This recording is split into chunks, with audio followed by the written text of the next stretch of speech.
Hey, Professor Nick here, and this is my sprint review for week 3 for my RealDmg system, or tentatively known as the RealDmg system, which is basically a system that will display realistic damage in real time to a character and their accessories in a multiplayer game.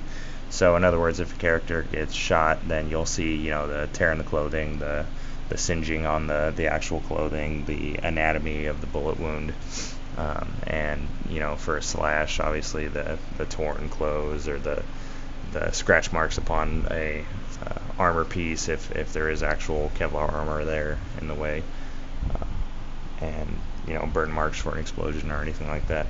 Right here you have a basic human form that I've broken up into sections, and I'm still deciding exactly how I want to section this off, but as you can see, I want to go with a quadrant model, but I am not quite certain as to how I want to section it yet.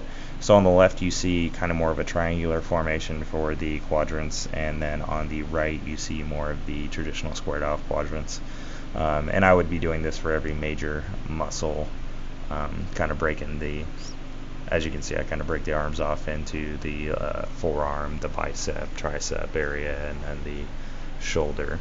Same would go for any of the other major muscles within the human body or alien body, whichever it turns out being for the intended game.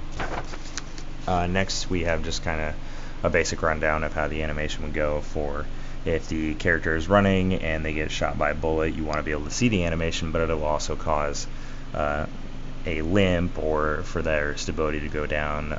Let's say, for instance, a character is hitting the arm when they have their normal iron sight. You can see down here the normal crosshair. They have a minimal sway. It's going to stay right on target for the most part.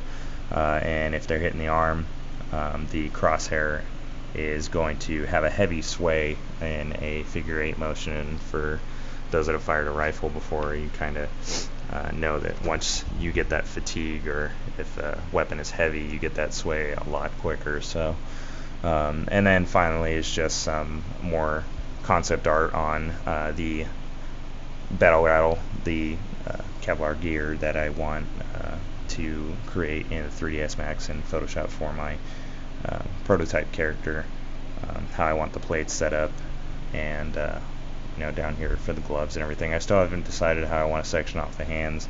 I think it'd be a little difficult to destroy the hand and still make it feasible for the character to attack other players. So I think maybe, if anything, I would make a damage sector for the palm of the hand and not the fingers, just so it makes sense that they're still able to attack instead of just shooting without fingers, so to speak.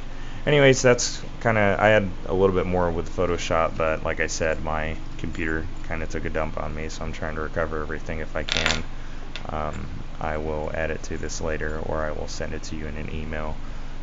If you have any further questions, please get with me in my email. Thank you.